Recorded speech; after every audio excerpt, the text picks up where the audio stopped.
पवित्र पणा संक्रांति एवं ओडिया नववर्ष अवसर में टांगरपाली ब्लॉक किरीपसिरा पंचायत अंतर्गत सोडा ग्राम हनुमान मंदिर परिसर में हनुमान जयंती महाआडंबर सहकारे पालित हो 2017 मसीह आरंभ होता हनुमान जयंती आज को 8 वर्ष है बहु आडंबर सहकारे अंचलवासी सहयोग में पालन हो आसुछि। सकाळु पूजा अर्चना होमयज्ञ एवं भजन कीर्तन ने मंदिर परिसर एक आध्यात्मिक परिवेश सृष्टि होता। समस्त भक्त मानक तथा पथचारी मानक ठंडा पानीय सरबत सहित प्रसाद सेवन सुव्यवस्था कराइथिला। जजमान भावे ग्रामर अंकिता पटेल एवं सुबल नायक कार्य तुलाई प्रेमानंद होता पुरोहित कार्य निर्वाह करथिले। अंचल सहस्र श्रद्धालु माने योगदान करी प्रसाद सेवन करथिले। रात्रि कृष्णगुरु कार्यक्रम आयोजन करा टोडा ग्रामर हनुमान श्रद्धालु व्यक्ति माने सहयोग करथिले। नायक आमर ग्राम हूँ सुरडा आमर सुरडार यही हनुमान मंदिर टी दीर्घ 8 वर्ष एठारे हनुमान जी प्रतिष्ठा होइछंती।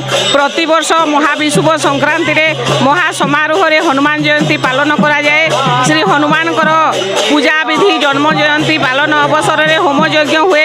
समस्त भक्त वृंद मानकु अन्न भोग प्रसाद एवं विभिन्न प्रकार पानीय व्यवस्था करा जाए।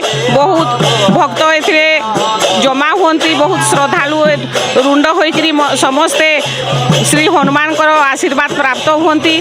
आम अंचल यह होछि गोटे बड़ पर्व आउ समस्ते एथिरे आसिकरी योगदान करिकरी बहुत खुशी रे पालन करती। सकाल ठारू आरंभ करिकरी पूजा पाठ कीर्तन एवं संध्यारे मध्य सांस्कृतिक कार्यक्रम एठारे अनुष्ठित होइथाय।